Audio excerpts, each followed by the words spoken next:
My sister-in-law reached for the coffee mug I'd just set down. Steam rising from the dark liquid.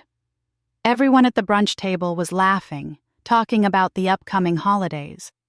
But I was watching that cup, because 30 seconds earlier, my husband had handed it to me with a smile that didn't reach his eyes. The same smile he'd given me before every mysterious illness over the past 6 months. The same smile that appeared right before I lost the Turner account presentation to sudden vertigo. Right before I missed the CMO interview because I couldn't stop vomiting. That wasn't coincidence. That was my husband, and he'd just poisoned my coffee again. Before we continue, please comment below, as I'd love to hear your thoughts, and subscribe to the channel to help us hit that big 1,000 subscriber milestone. Let me take you back 3 months to when I first started noticing something was wrong. My name is Candace Monroe. I'm 42 years old, and I've spent the last 15 years building my career as a senior marketing executive at Patterson & Wells, one of the top firms in Atlanta. I came from nothing. Grew up in College Park with my mama Dorothy working 2 jobs just to keep the lights on. I put myself through Spelman, earned my MBA at night school, and clawed my way up every single rung of that corporate ladder. By the time I hit 40, I was making 6 figures and had my eye on the VP position opening up in January. My husband Darnell seemed proud. At least, that's what I thought. We'd been married 12 years. Met at a Morehouse Spelman mixer back in the day, reconnected at a mutual friend's cookout, and got married within a year. He worked in pharmaceutical sales, made decent money, and we'd built a good life together. His sister Shayla lived 20 minutes away in Buckhead. She worked as a pharmacy technician at Northside Hospital. Sweet girl, or so I believed. Always showing up at our place for Sunday dinners, always asking about my career, always so interested in what I was working on. The first time I got sick was in September. I had the biggest presentation of my career scheduled for a Monday morning. The Turner account, worth $3 million annually. I'd been preparing for weeks, had the pitch memorized, knew every slide backward and forward. That Sunday night, Darnell made dinner. Said he wanted me to relax before the big day. We had wine, pasta, his famous garlic bread. Shayla stopped by to wish me luck, stayed for dessert. By midnight, I was doubled over the toilet, cramping so bad I thought my insides were tearing apart. Sweating, shaking, couldn't stand up straight. Darnell drove me to the ER. They said it was food poisoning, gave me fluids, sent me home. I missed the presentation, lost the account to a competitor. My boss was understanding but disappointed. I saw that VP position slipping away. "It happens," Darnell said, rubbing my back as I laid in bed recovering. "You'll get the next one." The next one came in October, a major client dinner where I was supposed to pitch our services to a Fortune 500 company. That afternoon, Darnell brought me lunch at the office. Said he knew I'd been too busy to eat. Chicken salad from my favorite spot, sweet tea, even remembered to get extra dressing. I ate at my desk, grateful for such a thoughtful husband. 2 hours later, I was dizzy, the room spinning like I was on a carnival ride. I excused myself from the meeting, splashed water on my face in the bathroom, tried to pull it together. But when I stood up to return, my legs gave out. I grabbed the sink to keep from falling. My colleague Nia found me there, helped me to my car, drove me home. Lost that client, lost that opportunity. "Maybe you're working too hard," Darnell suggested that night. "All this stress, it's affecting your health." But I wasn't stressed. I was good at my job. I thrived under pressure. This didn't make sense. Then came November. The CMO position at a competing firm reached out. Headhunter said I was their top choice. The interview was set for a Wednesday at 10 a.m. The salary was almost double what I was making. My ticket to the big leagues, everything I'd worked for. Tuesday night, Shayla came over for dinner. Said she wanted to celebrate with me, brought champagne, her specialty mac and cheese that I loved. We ate together, the 3 of us, laughed about old times. She toasted to my success. That night, I couldn't sleep. Not because of nerves, because I was vomiting every 20 minutes. Fever spiking so high, Darnell said I was talking nonsense. He wanted to take me to the hospital, but I refused. Said I just needed to rest, needed to make that interview. I didn't make the interview. Called in sick, rescheduled, but by then they'd moved on to other candidates. 3 major career opportunities, 3 mysterious illnesses, all happening right before the biggest moments of my professional life. But I still didn't see it. Not yet. What I said was bad. What I'm about to tell you is worse. It was my best friend Nia who first planted the seed. We were having coffee at our usual spot in Midtown, and I was telling her about missing another opportunity. This time, a keynote speaking invitation at a marketing conference that could have put my name on the map nationally. "Girl, this is the 4th time," Nia said, stirring her latte slowly. 4 times you've gotten sick right before something major. I know. I think maybe I need to see a specialist or something. Nia looked at me for a long moment. Her eyes held something I'd never seen there before. Concern mixed with suspicion. "Candace, has it occurred to you that maybe this isn't random?" I laughed. "What? You think I'm making myself sick?" "No." She leaned forward, lowered her voice. "But think about the pattern. Every single time, you get sick right before you're about to level up. Every single time, someone close to you has been around right before." My stomach dropped. Not from illness, from recognition. "That's crazy, Nia." "Is it? Darnell made you dinner before the Turner presentation. He brought you lunch before the client dinner. And wasn't Shayla there the night before your CMO interview?" I wanted to argue, wanted to tell her she was paranoid, that my husband loved me, that his sister was family. But the words stuck in my throat because the pattern was right there, clear as day. I'd just been too blind to see it. "Why would they do that?" I whispered. "I don't know, sweetie, but maybe you should start paying attention." I went home that night and said nothing to Darnell, acted normal. But I started watching, started noticing things I'd overlooked before. The way Darnell's jaw tightened whenever I talked about a promotion. The way Shayla's questions about my career always felt a little too detailed, a little too probing. The way both of them seemed to hover whenever I had something important coming up, always offering food, drinks, wanting to help me prepare. The way Darnell had been pushing me to update my life insurance policy, doubling the payout, making himself the sole beneficiary. I thought I was losing my mind. This was my husband, my family. People didn't do this to people they loved, but what I didn't know yet was just how far they'd already gone. That brings us to last Sunday, the brunch that changed everything. Shayla had invited us over to her place in Buckhead, said she wanted to host a pre-holiday celebration, just family. My mama Dorothy was supposed to come, but she called that morning saying she wasn't feeling well, so it was just me, Darnell, and Shayla. The table looked beautiful. Shayla had gone all out, scrambled eggs, turkey bacon, fresh fruit, mimosas, and coffee. She knew I loved good coffee, had a whole French press set up going. We sat down to eat. Everything felt normal, almost.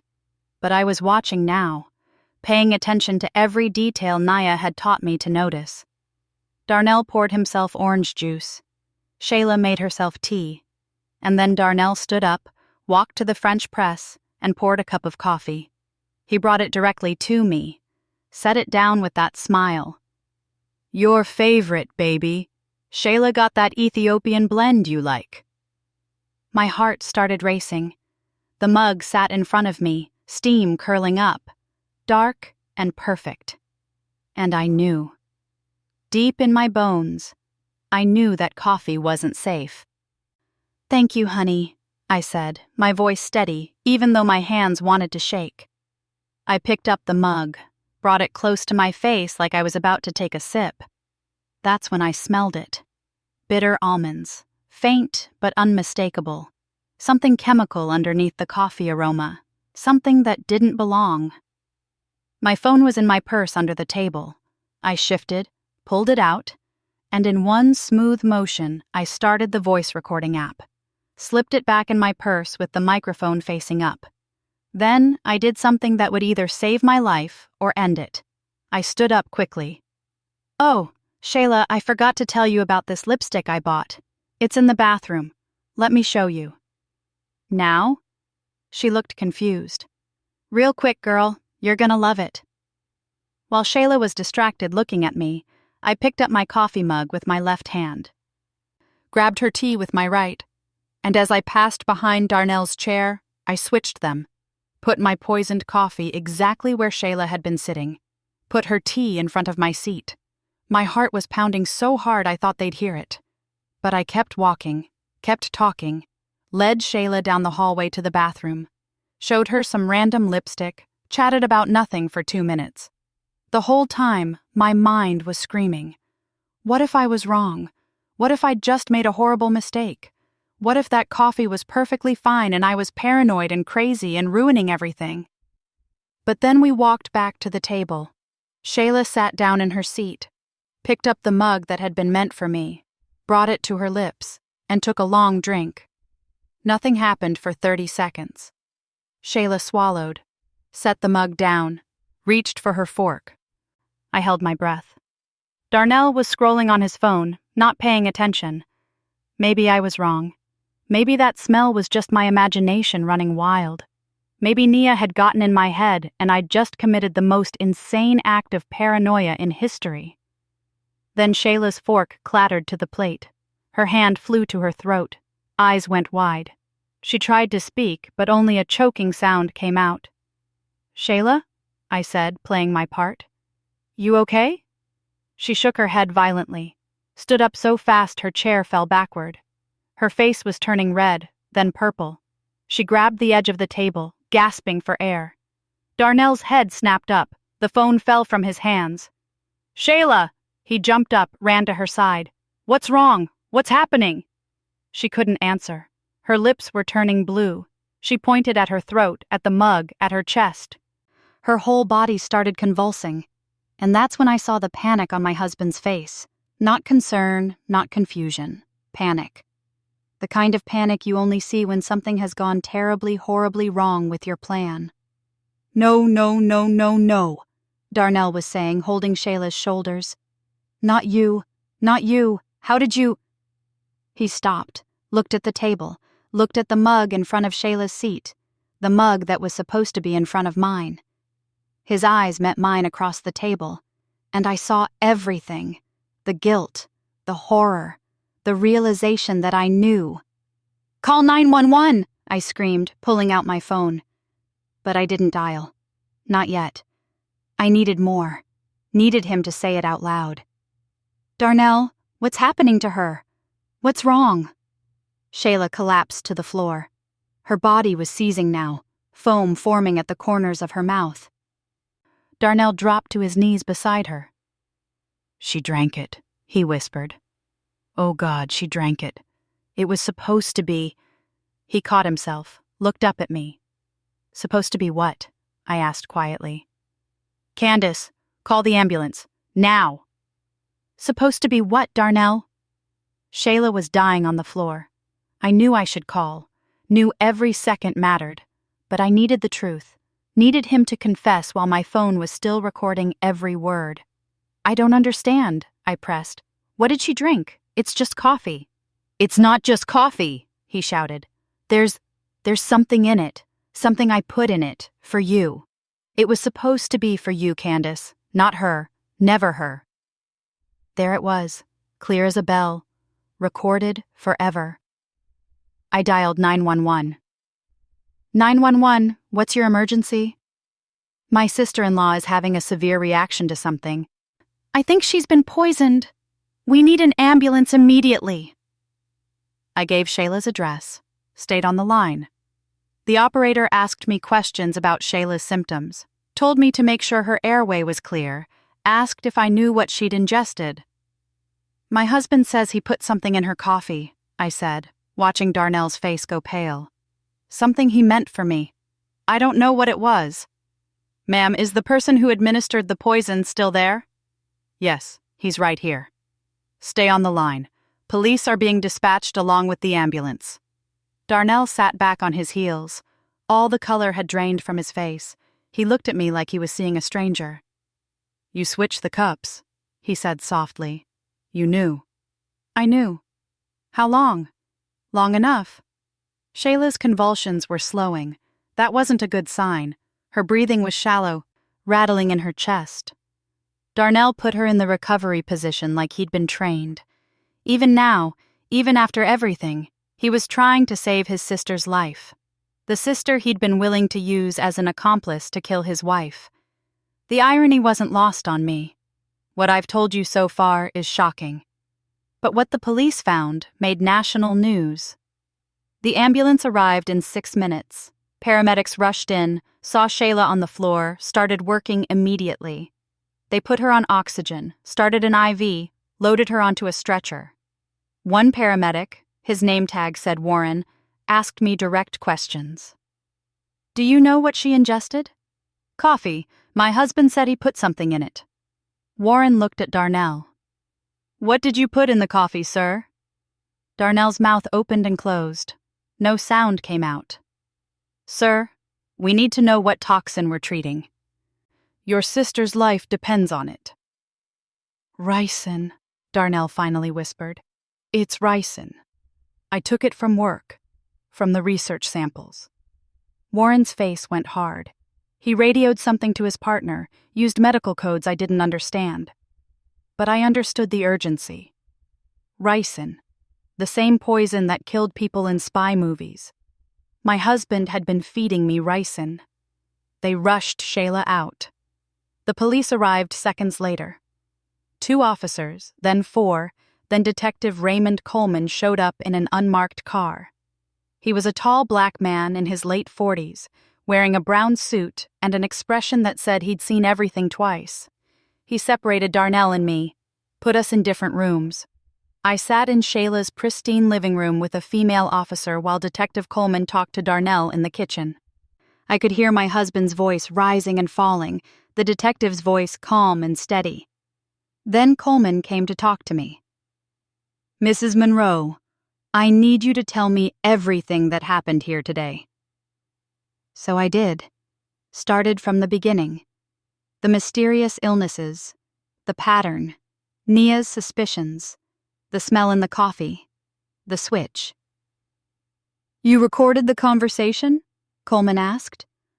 I pulled out my phone, handed it to him. He listened to the whole thing.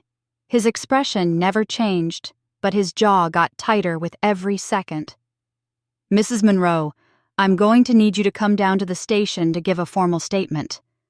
But I want you to know something first. What you did today, switching those cups, it likely saved your life. It also got us a confession we never would have gotten otherwise." "Your husband just admitted to attempted murder. What about Shayla? Is she going to make it?" Coleman's face softened slightly. "They're doing everything they can. Ricin poisoning is serious. But she got treatment fast. That matters." "She was in on it," I said. "She helped him. All those times I got sick, she was there. She knew." "We'll investigate that thoroughly. Right now, your husband is being arrested. You're safe." But I didn't feel safe. I felt numb. They took Darnell away in handcuffs. He looked at me as they led him past, tried to say something. I turned my head. Couldn't look at him. This man I'd loved for 12 years. This man I'd built a life with. This man who'd been slowly killing me so he could cash in on my life insurance and move on with his life. The detective told me later what Darnell confessed to in his interview. He'd been having an affair. Some woman he met through work. She wanted him to leave me, but he didn't want to give up the lifestyle my income provided. So he came up with a plan. If I died, he'd get the insurance payout, the house, everything. But it had to look natural. Heart attack, stroke, something stress-related. That's where Shayla came in. She worked at the hospital, had access to pharmaceutical samples, knew which medications and toxins would mimic natural symptoms. They'd been dosing me for months, small amounts, enough to make me sick but not kill me. They wanted it to look like my health was declining. Stress from work? High-powered executive burning out? The plan was to gradually increase the dosages until my body gave out. Make it look like I'd worked myself to death. But I kept surviving. Kept bouncing back. So they got impatient. Started using ricin, stronger doses, targeting the moments that would hurt my career and my spirit. Breaking me down piece by piece. Your husband also mentioned something else, Detective Coleman said during my statement at the station. He said you were about to be promoted. That VP position. It was yours. They announced it internally last week. My breath caught. What? The promotion was coming through. Double your salary, stock options, the works. Your boss was planning to tell you Monday. Monday. 3 days from now. 3 days before I would have been set for life. 3 days before Darnell would have lost his cash cow. That's why they did it today, I whispered. The brunch, the coffee, they were running out of time. Coleman nodded. We believe this was meant to be the final dose. Enough to kill you outright. Make it look like a heart attack or aneurysm. Your husband would have called 911, played the grieving spouse, collected the insurance, and moved on with his mistress. I started laughing. Couldn't help it. The whole thing was so absurd, so evil, so perfectly planned, and I'd ruined it all by switching 2 cups of coffee. Mrs. Monroe, are you all right? I'm fine, Detective. I'm just thinking about something. What's that? My husband always said I was too paranoid, too suspicious, that I needed to trust people more. Coleman almost smiled. Lucky for you, you didn't listen. They kept me at the station for hours, took my statement, collected my phone as evidence, told me Shayla was in critical condition at Northside Hospital but stable. She'd survive. She'd also face charges once she recovered. When they finally let me go, it was dark outside. My Mama Dorothy was waiting in the lobby. Nia must have called her. She wrapped me in her arms and I finally broke down, cried for the life I'd lost, the trust that was shattered, the marriage that had been a lie. But I also cried in relief, because I was alive. I'd survived. That's what I thought, anyway. I had no idea what was waiting for me when I went back to work. The real twist was still coming. Monday morning came too fast. I hadn't slept more than 2 hours since the brunch. Every time I closed my eyes, I saw Shayla's face turning purple. Heard Darnell's voice saying, "It was supposed to be for you." My mama stayed with me those first 2 nights, held me when I woke up screaming, made me tea I was too afraid to drink. Nia picked me up for work. I'd told my boss what happened, had to, since it would be all over the news anyway. He said to take all the time I needed, but I couldn't stay home, couldn't sit in that house where Darnell had kissed me goodbye 100 times while planning my death. I needed to work, needed to feel normal. You sure you're ready for this? Nia asked as we pulled into the parking garage. No, but I'm going anyway. The office felt different. People stared, whispered. They'd all seen the news. Marketing executive's husband arrested for attempted murder. My face had been on Channel 2, Channel 5, CNN. Everyone knew. Everyone was watching to see if I'd break. I walked to my desk with my head high, started answering emails, acted like my world hadn't exploded. But then my boss called me into his office. Candace, sit down. I sat, prepared for him to tell me to take leave, to get counseling, to step back from the VP position because I was too much of a liability now. I want you to know something, he said instead. The board met this morning. We discussed your situation, and we're moving forward with your promotion. You've earned it. What happened in your personal life doesn't change the fact that you're the best person for this job. I started crying, right there in his office. Tears I'd been holding back for days just poured out. Thank you, I whispered. There's something else. He slid a folder across the desk. Detective Coleman asked us to review our security footage from the past 6 months, the times your husband brought you lunch. We found something. I opened the folder. Security camera stills. Time-stamped. There was Darnell in the lobby, September 14th, carrying takeout. October 3rd, same thing. But there was another image. From August. A woman meeting Darnell in the parking garage, handing him something small. A vial. "We ran facial recognition," my boss continued. "That's Shayla Monroe Hayes, your sister-in-law. This was a month before your first incident." They'd been planning this longer than I thought. Much longer. "There's more," he said quietly. "The woman in this next photo. Do you recognize her?" He showed me another image. Darnell in a restaurant booth, holding hands with someone across the table. The mistress. The reason for all of this. My stomach dropped. It was Veronica Hayes, Shayla's ex-sister-in-law, a pharmaceutical sales rep who worked for a competing company. I'd met her twice at family gatherings. Quiet woman, plain, forgettable. "She's been cooperating with police," my boss said. "Gave them everything. Text messages, plans, recordings. Apparently she wanted to come forward weeks ago but was afraid. When she heard about the arrest, she walked into the police station with evidence." "Why are you telling me this?" "Because Detective Coleman wants to meet with you, today. He says there's something you need to know before the trial." What I'm about to tell you changed everything I thought I understood about betrayal.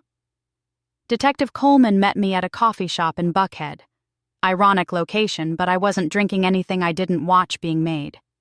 He ordered tea. I got water. "Mrs. Monroe, the investigation has uncovered some things. Things you need to hear from me before the media gets hold of them. Okay? Your sister-in-law Shayla has been embezzling from Northside Hospital for 2 years. Small amounts at first, then larger. She was under internal investigation. She needed money fast to cover what she'd stolen before the auditors found it." "So she approached Darnell?" "Actually, it was the other way around. We found text messages going back 18 months. Your husband approached her first, said he'd help her with her financial problems if she helped him with his." 18 months. I'd been a target for a year and a half. "The ricin," Coleman continued, "came from her hospital. She stole it from a research lab. She also stole other compounds, sedatives, blood thinners, things that would cause symptoms without killing you immediately. She's being charged with theft, conspiracy to commit murder, and attempted murder." "What about Veronica?" "That's where it gets complicated. According to Veronica's statement, she and your husband started their affair 2 years ago. She claims she didn't know about the poisoning plot until recently. When she confronted him, he told her it was just to make you sick enough to quit your job. Reduce your stress. She says she believed him." "You don't believe her." "I believe she knew more than she's admitting. But without proof, we can only charge her as an accessory after the fact. She'll likely get a plea deal in exchange for her testimony." I sat back. 2 years of lies. 2 years of planning. And I'd been completely blind. "There's one more thing," Coleman said. He pulled out a document. "We executed a search warrant on your house. Found this in your husband's safe. It's a life insurance policy." I took it. Read it. The policy I'd signed last year. But it had been altered. Photoshopped. My signature moved to different pages. The beneficiaries changed. Original policy. Darnell gets everything if I die. Altered policy. Darnell gets 60%. Shayla gets 40%. "They were going to split it," I said numbly. She wasn't just helping him. She was a partner. Full partner. We found emails discussing how they'd divide your assets, your house, your car, your retirement accounts. They'd planned everything. I started laughing again. That same hysterical laugh from the police station. Because the absurdity was overwhelming. My husband and his sister had spent 18 months plotting to kill me for money. They'd poisoned me repeatedly, ruined my career opportunities, made me think I was losing my mind, all for a life insurance payout they'd planned to split, and I'd stopped them with a coffee cup switch. "When's the trial?" I asked. "Preliminary hearing is in 3 weeks, trial probably 6 months out. They're both being held without bail." "Mrs. Monroe, I have to ask, how are you doing with all this?" "I'm alive, Detective. That's more than they wanted." But the truth was, I wasn't okay. Not even close. The next 6 months were the hardest of my life. The preliminary hearing made national news. My face was everywhere. The woman who switched cups and survived. True crime podcasts wanted interviews. News shows wanted exclusives. I said no to all of it. I focused on work, threw myself into the VP role, made that position mine, landed clients, built campaigns, proved that Candace Monroe was more than just a victim in a poisoning case. Nia stayed by my side through everything. My mama moved in with me for 3 months until I felt safe sleeping alone again. I went to therapy, talked through the trauma, learned to trust again slowly. The trial came in June. I sat in that courtroom and watched my husband testify. Watched him try to minimize what he'd done. Watched him cry fake tears and claim he'd been pressured by Shayla, that he'd never meant for it to go so far. Shayla testified too. Blamed him. Said he'd manipulated her, threatened her. Said she'd only helped because she was afraid of him. They both lied. The evidence told the truth. Text messages showing them celebrating after I missed the Turner presentation.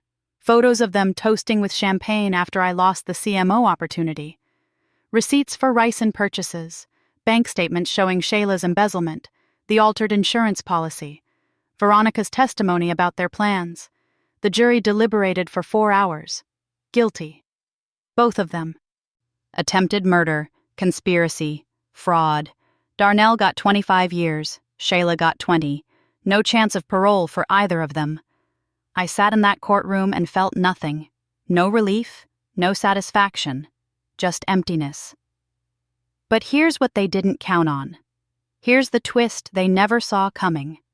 While they'd been poisoning me, sabotaging my career, trying to break me down, they'd actually been making me stronger. Every time I survived one of their attacks, I got back up. Every opportunity I missed, I found another. Every setback made me more determined. And when the truth came out, when the world saw what I'd survived, something unexpected happened. Companies wanted me, wanted my resilience, my story, my strength. I got job offers from 3 Fortune 500 companies, speaking invitations from major conferences, a book deal to tell my story. I took the speaking gig at the National Marketing Summit, biggest stage I'd ever had. 3,000 people in the audience. I stood at that podium exactly 1 year after the brunch, looked out at all those faces, and I told my story. Not as a victim, as a survivor.